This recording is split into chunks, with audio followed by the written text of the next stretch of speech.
may PC, DTX o kaning Ditribayo. Halos tanan gidi ay. O halos tanan.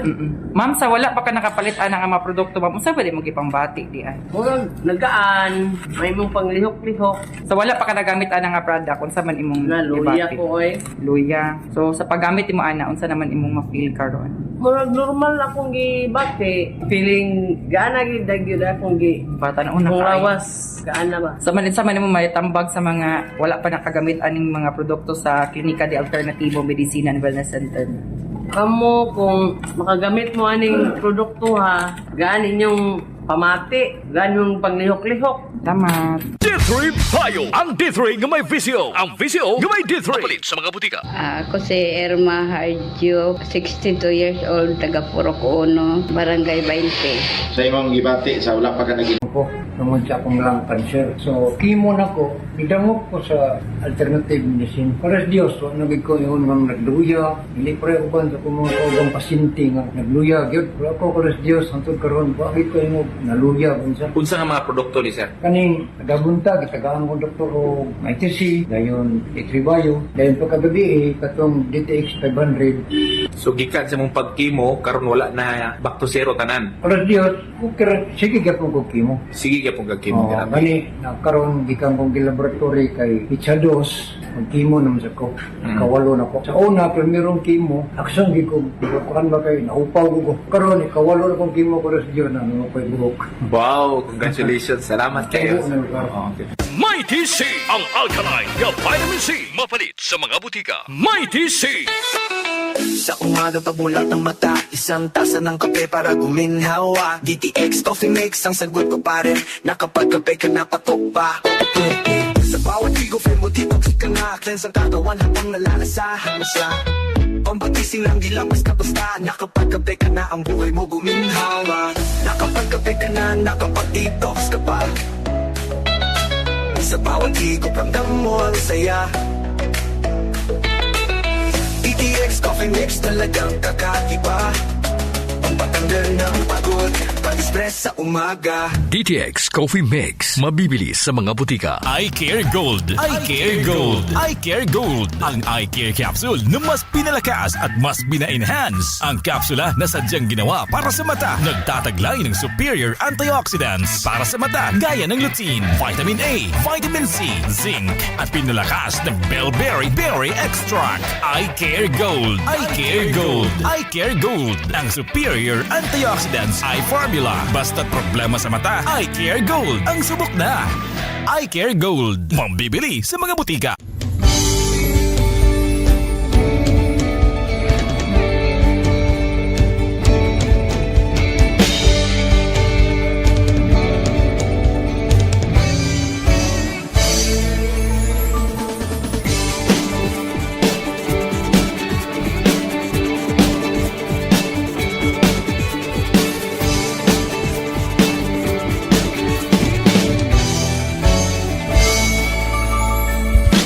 Nagsimula sa isang pangarap, unti-unting natutupad. Kasama mong lilipad sa tagumpay ng bawat buhay. Isang layunin ang nais marating, sa bawat busis na maririnig. Pag-asa at tuwa, ayong mababati. Ating namin sa inyo, serbisyong totoo, serbisyong may puso sa Kampiyon na radyo. Tulong malasakit at pagmamahalan, walang kinakatakutan sa bawat laban. Sama-samang isigaw, buong mundo'y mapapawaw.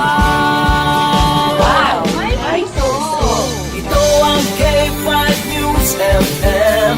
Kami ang K5 News FM. Tayo ang K5 News FM Philippines. K5 News FM!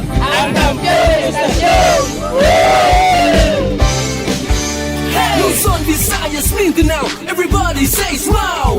Nakikinig sa radyo, ito ang totoo. Sa bawat Pilipino Cebuano, Tagalog, Bisaya, Ilonggo, Waray, Ilocano, serbisyo, may puso sa Kampiyon na radyo. K5 News FM, ito ang radyo ko. Ito ang radyo ko. Ito ang K5 News FM. Kami ang K5 News FM. Tayo ang K5 News FM. Ito ang radyo ko, may puso. Sama-sama tayo sa pagserbisyo, walang iwanan, tagumpay ay makakamtan. Tunay na K5 numero 1 sa inyong mga puso. Hatid namin sa inyo serbisyong totoo, serbisyong may puso sa Kampiyon na radyo. Balik na drama, musika at kasiyahan, Walang kinakatakutan sa bawat laban. sama-samang isigaw, buong mundo'y mapapawaw. Para sa Kampiyon na Estasyon, K5 News FM. Ito ang K5 News FM. Kami ang K5 News FM. Tayo ang K5 News FM Philippines. Ito ang K5 News FM. Kami ang K5 News FM. Tayo ang K5 News FM Philippines. Ito ang radyo ko. Ito ang radyo ko. K5 News FM, championing the lives of the Filipino.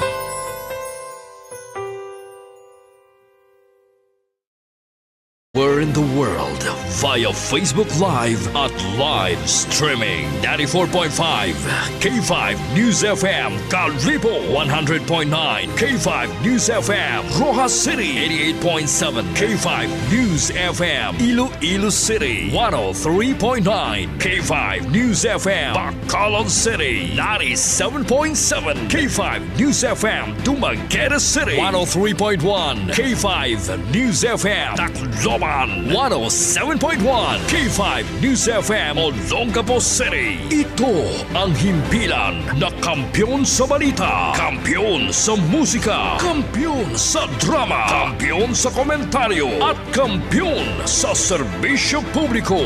Sa Cagayan de Oro 89.3 K5 News FM, championing the lives of the Filipino. Across the land, across the seas, and across the nation, you are listening to the dominant radio station in the country. This is K5 News FM, ang kampiyon sa balita, kampiyon sa serbisyo publiko at kasiyahan. K5 News FM, championing the lives of the Filipino. Oras hatod kanato sa D3 Bayo, ang D3 nga adunay VCO ug ang VCO nga adunay vitamin D3. Isiboy mo orasan alas 6:02.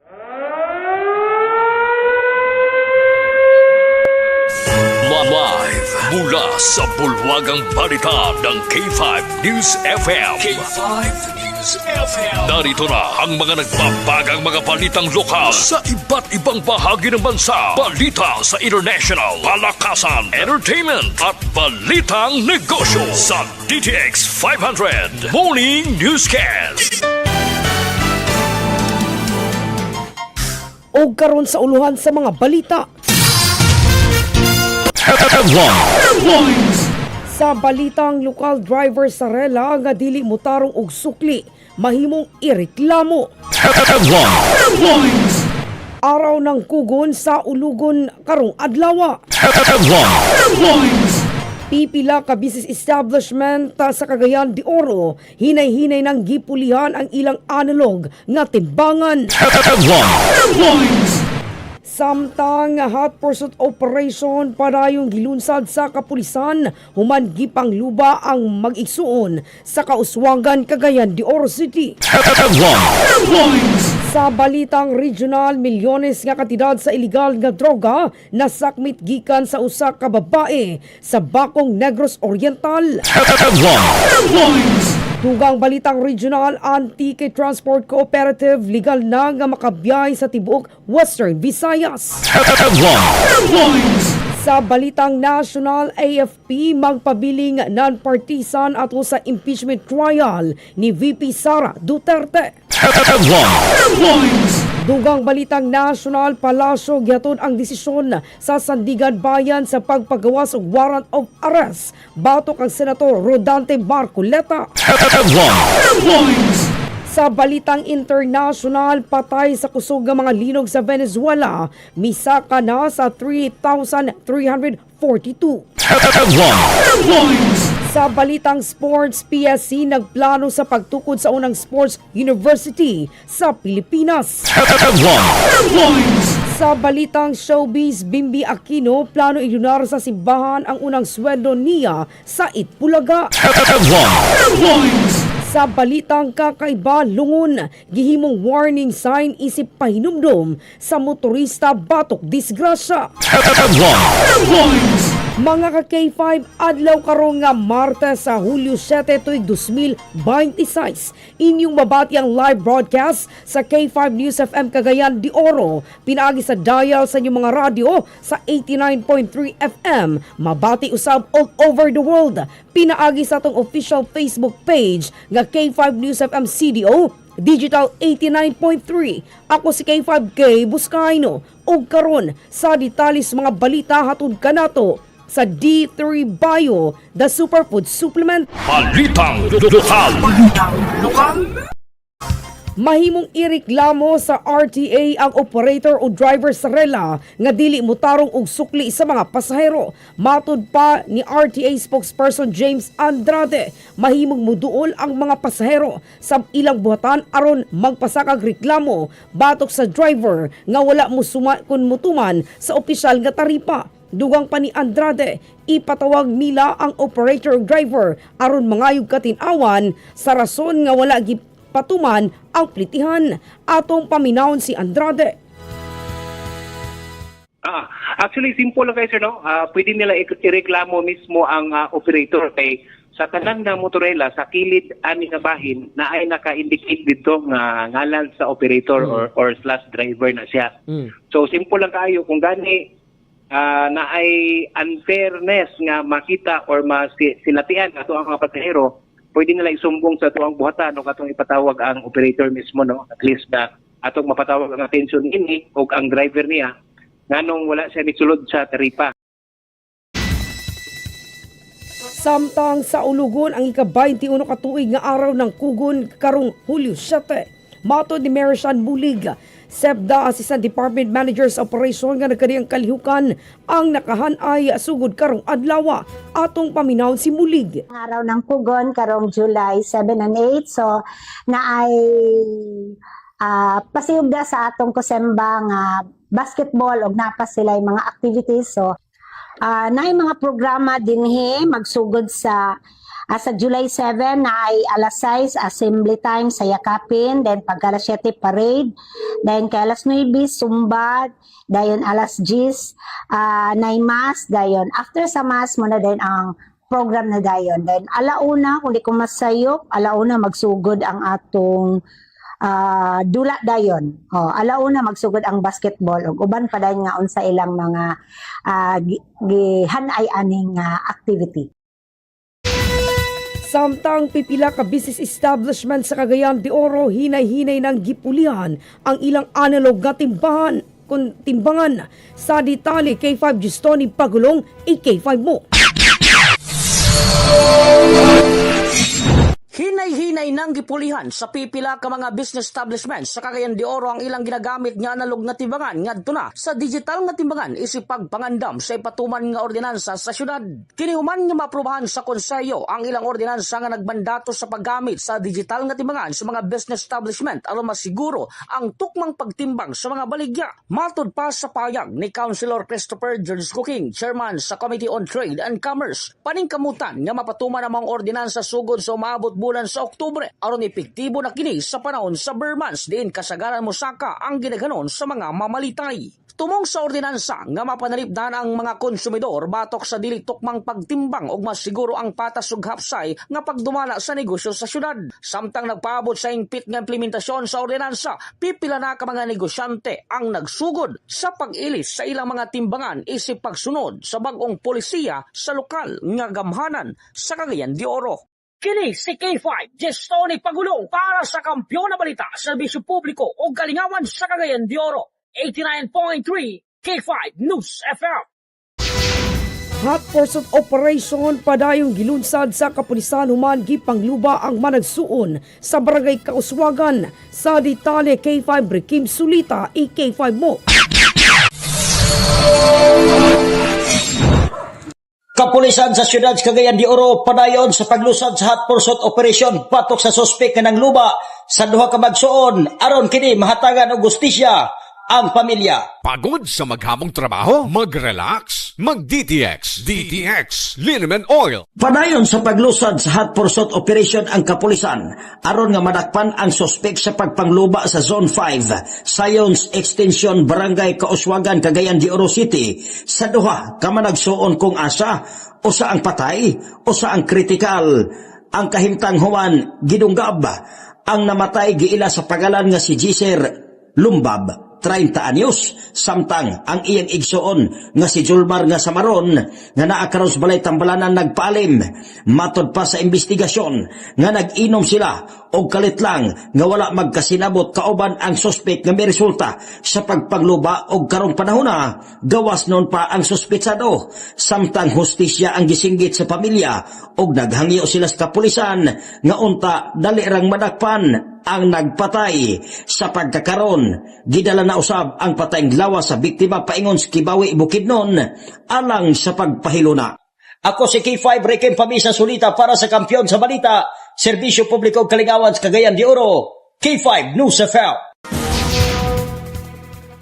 Kini nga balita hatod kanato sa D3 Bio ang epektibong antibacterial, antiviral support ug kidney protection. Balitang Regional. Sa K5 Dumaguete, milyones nga kantidad sa ilegal nga droga nasakmit gikan sa usa ka babae sa Bacong, Negros Oriental. Sa detalye K5 Rufa Divero K5 mo. Arestado isang 32 anyos na babae sa isang bypass operation sa Purok 6, Barangay Suludpan, Bacong, Negros Oriental. Ganap na alas 6:50 ng gabi noong Linggo, Hulyo 5, 2026. Kinilala ang arestong individual sa alias na Apple, residente ng Zone 4, Barangay Looc, Dumaguete City. Nasamsa mula sa kanya ang 4 na pakete na may lamang humigit kumulang 400 grams ng shabu at karagdagang 11 sachet na may bigat na 110 grams, kung saan ang mga ito ay may street value na 1,226,000 pesos at started value na 3,468,000 pesos. Nakatagdang sampahan ng kaso ang suspect dahil sa paglabag Sections 5 at 11, Article 2 ng Republic Act 9165. Balita gikan sa 97.7 K5 News FM at Dumaguete. Kini si K5 Rufa Divero para sa Kampiyon nga Balita, Serbisyo Publiko Kalingawan sa Negros, K5 News FM. Sa K5 Antique Transport Cooperative, legal na nga makabiyay sa tibok Western Visayas. Sa detalye, K5 Family Palanog AK5 mo. Legal na ngayong makapagbiyahe sa buong Western Visayas ang 21 units ng van sa ilalim ng Antique Transport Cooperative matapos itong mabigyan ng prangkisa. Sa panayam ng K5 News FM kay Mr. Virgilio Bong Sanchez, presidente ng Antique Transport Cooperative, pinahayag nito na nag-apply sila ng amnesty para sa tourist transport service. Dahil dito, pinagkalooban ng Land Transportation Franchising and Regulatory Board o LTFRB ng Provisional Authority ang mga membro ng kooperatiba o ang mga tinatawag ng iba na kolorum upang maging legal na ang kanilang operasyon. Dagdag pa niya, mahirap ang mga requirements para sa tourist vans dahil kinakailangan pa ng sertifikasyon o endorsement mula sa Department of Tourism o DOT. Kailangan ding nakapangalan sa kooperatiba ang mga sasakyan at dapat ay cash ang pagbili ng mga ito. Dahil dito humiling sila ng amnesty upang maging legal ang mga van na hulugan at ang mga pribadong unit. Bukod sa pagiging magiging legal ng kanilang operasyon, mas magiging ligtas na rin ang mga pasahero dahil mayroon na silang insurance. Matatandaang ipinagtigil ang mga operasyon ng unit ng Antique Transport Cooperative matapos ang naganap na aksidente sa Barangay Kadahog, Lawaan noong Agosto 25, 2025 kung saan dalawang estudyante ng University of Antique Main Campus ang nasawi. Balita mula sa probinsya ng Antique, K5 Family Palanog. Para sa Kampiyon na Balita, Serbisyo Publiko at Kasiyahan sa Pilipinas, K5 News FM. Kini nga balita hatod kanato sa Mighty C, the alkaline vitamin C. Balitang National. Balitang National. Yang ni Defense Secretary Gilberto Chidoro Jr. nga dili na kinahanglang pahinumduman ang mga miyembro sa AFP nga magpabiling non-partisan sa pagsugod sa impeachment trial ni Vice President Sara Duterte. Gipasabot ni Chidoro nga ang impeachment proceedings kabahin sa constitutional process sa nasunog dili angay gamiton aron maapil ang militar sa isog politikal. Atong paminawon ang pahayag ni Chidoro. Hindi na natin kailangan mag-remind sa ating sundalo. No? At ang ating nalang message doon sa mga naghihikayat sa sundalo, wala kayong kararatnan.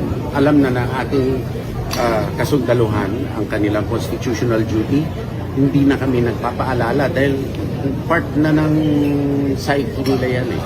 Kaya dun sa mga nagpapaalala, nagpapahapyaw o humihikayat sa ating mga sundalo, masama ang balak ninyo. Hindi nasa sa batas ang balak ninyo. Gipahayag ni Palace Press Officer Claire Castro nga gihatod sa Malacañang ang desisyon sa Sandigan Bayan sa pagpagawas o warrant of arrest batok ang Senador Rodante Marcoleta. Atong paminawon si Yusik Castro. Kung yan po ang isinasaad at sinasabi ng batas at yan po ang kautusan ng korte, yan po ay irespeto ng Pangulo. Kini nga balita hatod kanato sa DTX Coffee Mix, nakakapika na, nakadetox ka pa. Balita International.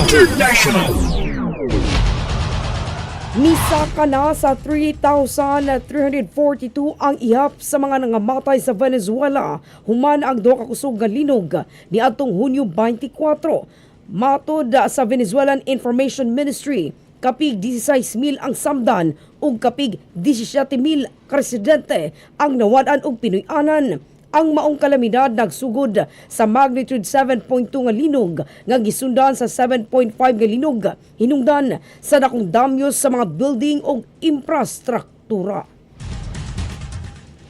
Kini nga balita hatod kanato sa Day of Fresh Roll On para sa hamis, humot ug puti nga kilikili. Balitang Sports. Gipahibalo sa Philippine Sports Commission Chairman Patrick Gregorio ang plano sa pagtukod sa unang sports university sa Pilipinas nga ipaubos sa sistema sa University of the Philippines. Tumong niini nga himong usa ka nasunong industriya ang sports ug mapalambo ang edukasyon, turismo ug ekonomiya. Pinaagi sa nagkanakong kalampusan sa mga atletang Pilipino sa Manila Hailin Diaz ug Carlos Yuno. Kini nga balita tud kanato sa Extend Food Supplement, siguradong makapabus imong stamina ug aron dili daling magluya si Manok. Balitang Entertainment. Gipaambit ni Bimbi Aquino nga idunar niya sa simbahan ang iyang unang sweldo isip guest host sa Itbulaga. Matud niya, gamiton usab niya ang bahin sa iyang kita aron makatabang sa iyang inahan nga si Chris Aquino. Sa usa ka video gipahibalo ni Bimbi nga madawat na niya ang iyang unang sweldo ug kung nahisgutan sa iyang inahan ang lakip ng iyang plano sa pagdunar o pagtabang sa pamilya. Kini nga balitatod kanato sa DTX 500, siguradong makapaubos sa imong blood sugar level o blood pressure. Balita Extra Special. Balitang Extra Special. Nag-trending ang ideya sa pagbutang o warning sign sa Benguet Nueva Vizcaya Road, partikular sa Ambuklaw nga bahin, diin gigamit ang naghigda nga lungon sa kilid sa kalsada uban sa karatula nga nagpahinumdom sa mga driver nga usa lamang ang kinabuhi, maong angay magmanihog tarong kung dunay mamatay sa ang hinungdan. Gisulay pa niini sa maong pahinumdom ang mamatay o mabuhay ng dahil sayo. Tumong sa pagbutang og lungon kilid sa kalsada ang pagpasidaan og musulod sa balawd trapiko samtang anaa sa kalsada. Ato sa shout out si K5 Randy Santisas, si K5 Richard Gallardo, lakip na usab kang K5 Erwin Christopher Arisan Cueva nga minyo uno na. Matod pa mga K5. Unya sa mga nagpangita og trabaho mga K5, adunay good news no kay K5 News FM Cagayan de Oro nagpangita og mga aplikante alang sa mosunod nga posisyon: surveyor/field researcher, news reporter o reporter/anchorman. Ang mga benepisyo nga inyong makuha mga K5, tipik lang ni sa itong ipang-mention, no?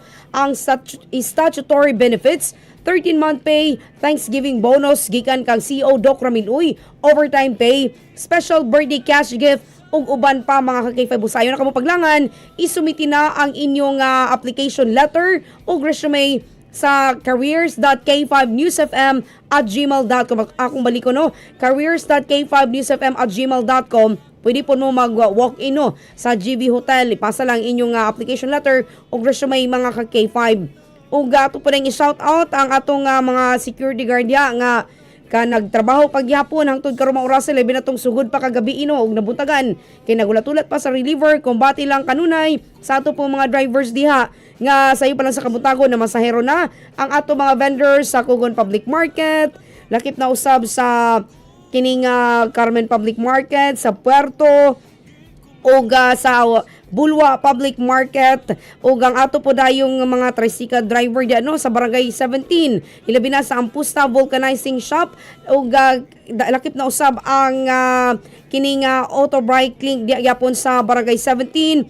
Ato po dayong shout out ang mga taga-konsulasyon nga kanunay gapaminaw sa K5 News FM ang Timbal Bake Shop no. Totoo na to na wala ma-shout out kang Ma'am Ann sa Ann Eatery, sa imo pong mga staff diha ug sa uban pa no nga dili na to mag-greet. Lakip na usab sa mga supporters po sa K5 News FM sa Ingog City. Shout out kaninyong tanan ug sa uban pang bahin dili lang sa Cagayan de Oro, sa Bukidnon, sa nagkari ang kabarangayan dinhi sa Cagayan de Oro ug sa ubang pang mga nasod. Good morning kaninyong tanan ug kanunay lang ug kumbate sa atong kinabuhi sa mataga adlaw. Ug inyong nabati ang DTX 500 Morning News ka subli adlaw karong Martes, Hulyo 7, tuig 2026. Ako ang inyong tigbalita K5K Buscayno para sa kapinabalita, serbisyo publikong kalingawan sa Cagayan de Oro, K5 News FM.